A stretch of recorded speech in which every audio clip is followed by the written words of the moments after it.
just becoming the type of person you were meant to be. Okay, so the process tends to be this. Okay, there's a dream, there's a desire, and then there's a vehicle that's presented. Or sometimes it's the opposite way around. There's a vehicle presented, and then once the vehicle's presented, all of a sudden the opportunity is like the opportunity is there.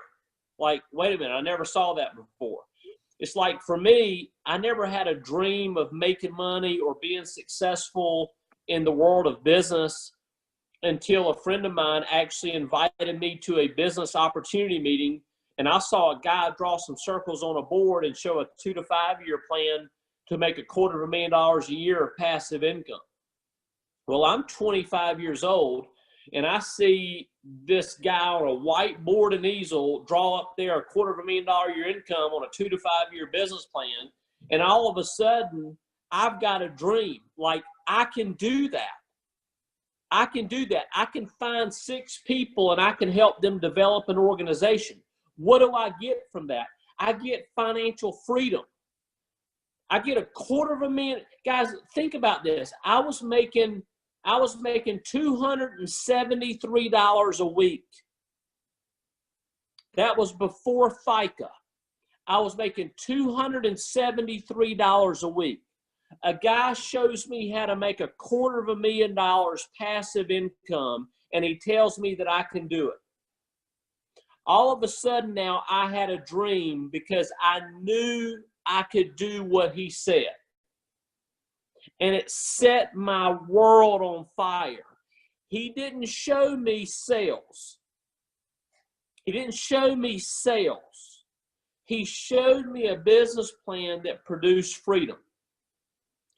So whether you're like me and you never had a dream until you were presented a vehicle, or whether you always had the dream and now Equus is your vehicle, no matter, those are 1 and 2.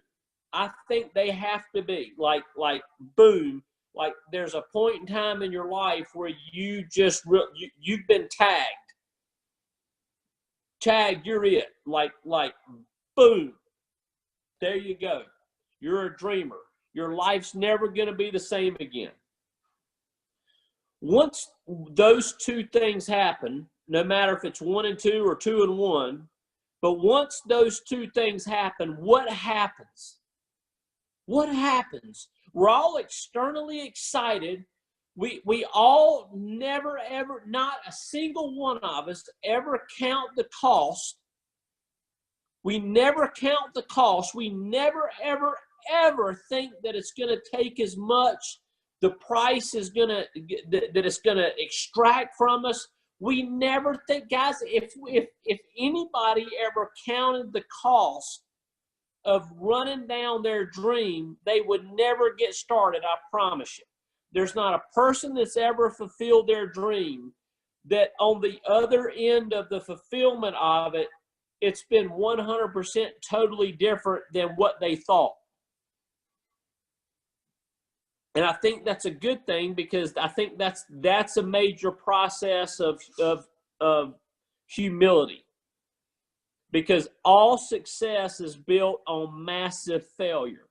There's not a single one of us that are ever going to get to the destination of our dreams without massive failure. And that's the cost that we never, ever, ever think, we never think about. Like if we did, man, we would just run the other way so much, it's incredible. So we have a dream, we have a desire, we have a vehicle to achieve it, and now, boom, what do? We now get launched in to this story, the story of our life, which is nothing but a faith journey. What I mean by faith journey, it's hills and valleys, it's the wilderness, it's massive resistance. It's massive resistance. It's massive negativity. And the thing about it is what happens when we encounter negative? What happens when we encounter struggle? You guys, every single one of y'all, if you've been in business long enough, you've hired people that have come on board. They've gotten a dream. They've gotten a massive desire. They see the vehicle. Equus is awesome. Show me where to get Equus tattooed on my arm. And then 2 weeks later, that we can't find them. Wait a minute. They said they loved it. I sat down at their kitchen table and they cried. They cried talking about how much they were going to do this and how they loved me and how I couldn't cut them out with a chainsaw and how they were like, they asked me what's the fastest anybody has ever gotten a regional manager. And I went home and I told my wife, we found us one. We found us one. They want to know how fast. They want to know how fast the fastest person's ever gotten a regional manager. They're probably out hiring their whole neighborhood right now. They're going to be God's gift to insurance sales. They're going to be running massive amounts. They're probably going to pass Jared Ewing in about 2 weeks.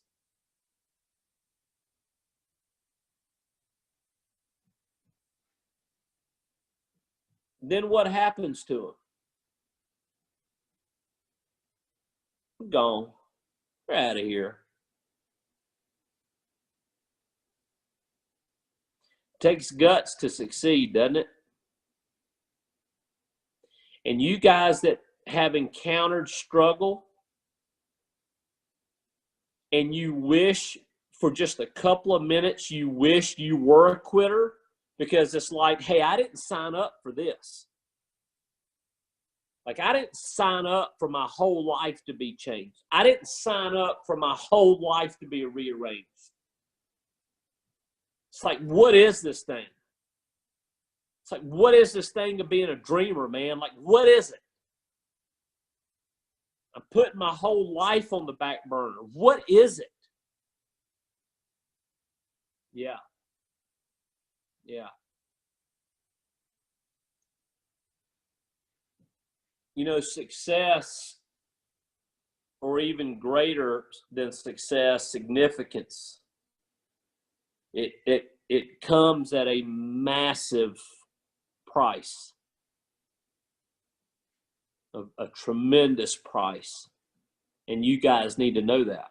But you also need to know that everything comes at a tremendous price. You know, you hear the saying, there's the pain of discipline, but there's also a pain of regret. There's a tremendous price for success that will be demanded from you. But you need to know that if you do run away and you never come back and you do successfully quit, that dream will never, ever, ever go away, because if you're a true dreamer, that's something that's been embedded in you and it never goes away. Never. You'll always think about it. And whatever you do to go make money, if it's to go work a job or to go do whatever and no stress, be home at 5 o'clock for dinner, never miss a T-ball game, coach everything your kids play in, you know, like that's got to be healthy for them, right? But you go do all that. You know what? There's a tremendous price that you'll pay for that too. And for the dreamer, I think that the price of not doing it is always greater than the price of doing it. That's just me. That's really like, don't even write that down, because that's just my opinion. I don't know that to be true. It's just my opinion that it is. So we get a dream, we got a vehicle, and then life becomes hard. Success becomes hard. Every step that we take tends to be, every step we feel like we go forward, usually followed by 3 or 4 steps back. There's massive resistance. There's massive disappointment. It's a faith journey.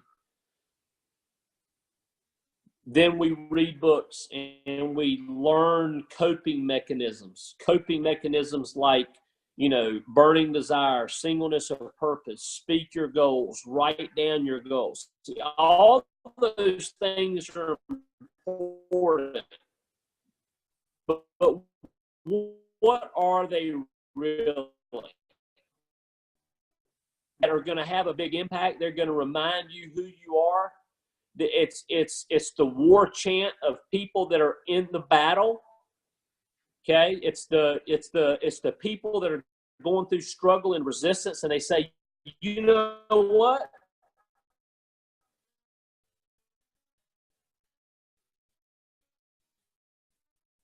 Like crazy, and even, what do you mean even if I'm crazy enough to go do this, even if I never succeed? And then ultimately, your dream becomes your life. That becomes who you have to put that dream on the altar. Like when Abraham was asked to put Isaac, his son, on the altar. Like I cry thinking about it. Like, oh, I mean, I remember reading that when my son was young and just thinking like, man, you know, good Lord, like what? You know, to have the type of faith that Abraham had to say, you know what, God, I trust you.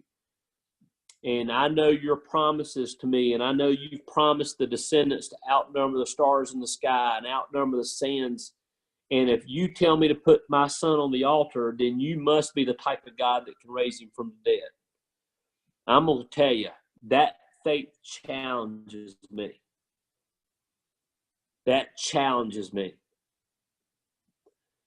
And probably one of the toughest things that we've had to do is we've had to put our dream on the altar, because our dream became so much of our life that it became too much of our life. Our dream and the pursuit of our dream became too big.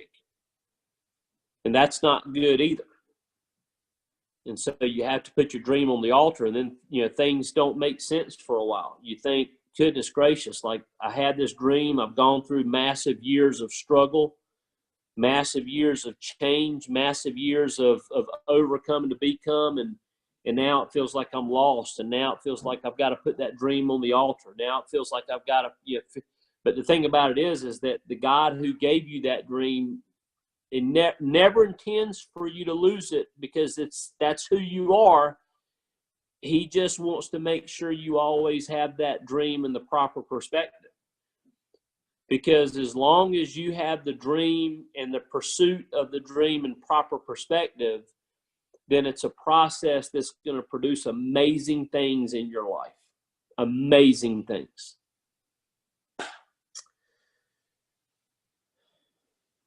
So I encourage you guys, if that's where you find yourself in your journey, and again, on this training, guys, I'm not talking about personal sales. I mean, seriously, and it's not that I take anything away from personal sales, but it's just, I mean, that's not the purpose of this training that we do on Monday nights, okay?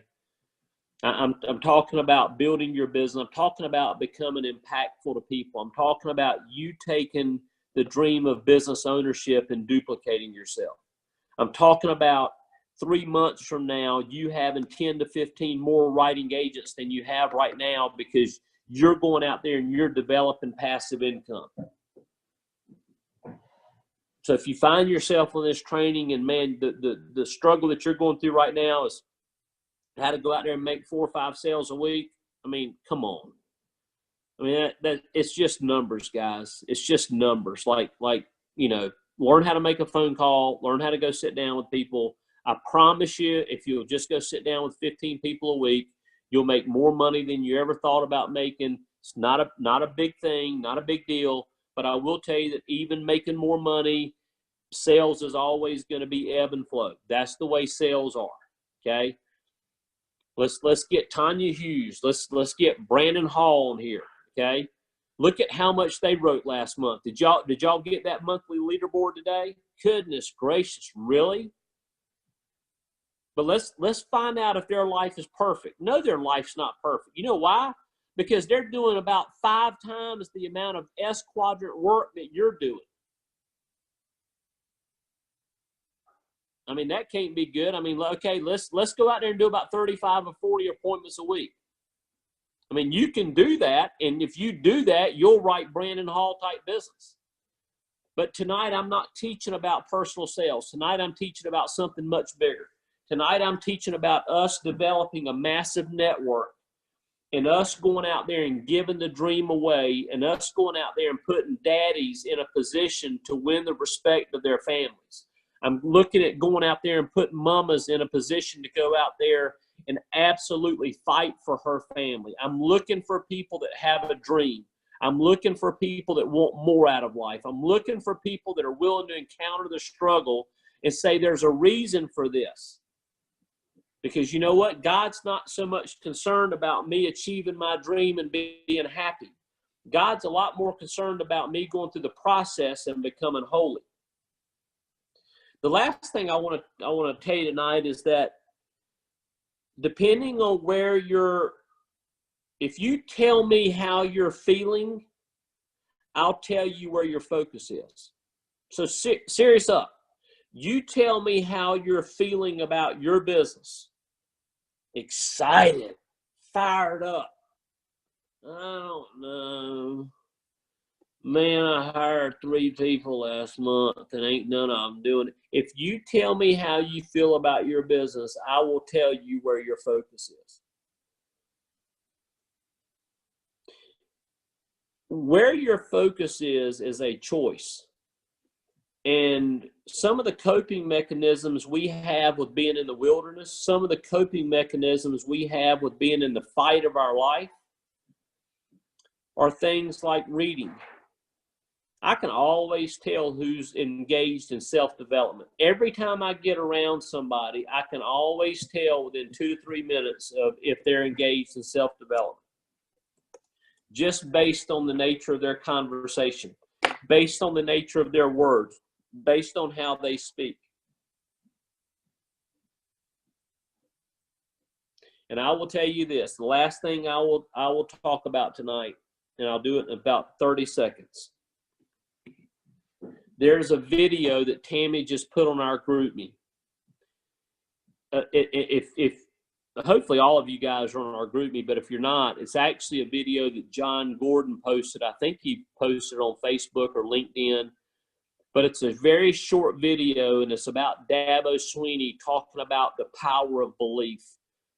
And I want all of you leaders, I want you to get off of this Zoom meeting, and I want you to go to GroupMe, or I want you to go to social media, and I want you to find that video, and I want you to watch it over and over again, and I want you to listen to what Dabo Sweeney says.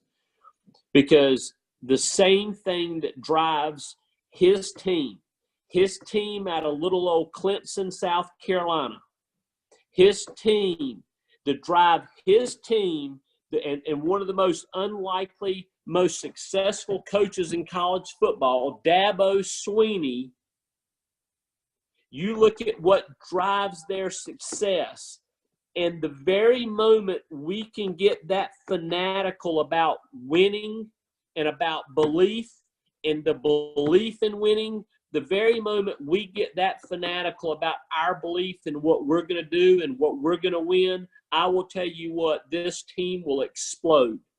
Mike Hall's team will explode. Ollie Collins' team, Claudia's team, your team will explode the very moment you start speaking belief and you wake up every day, and that's what you choose to focus on is the belief. Because you know what? It doesn't cost you a dime to believe like the greatest things in the world are getting ready to happen in your life and your business. The greatest things, the greatest sale that's ever been made at Equus Financial is your next appointment. The greatest sale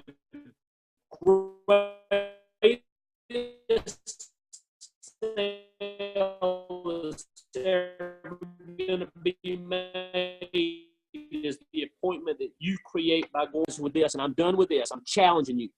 We get to that point where we believe in what we're doing as much as they believe in what they're doing, playing a stupid game, income for your family will explode. God bless you guys.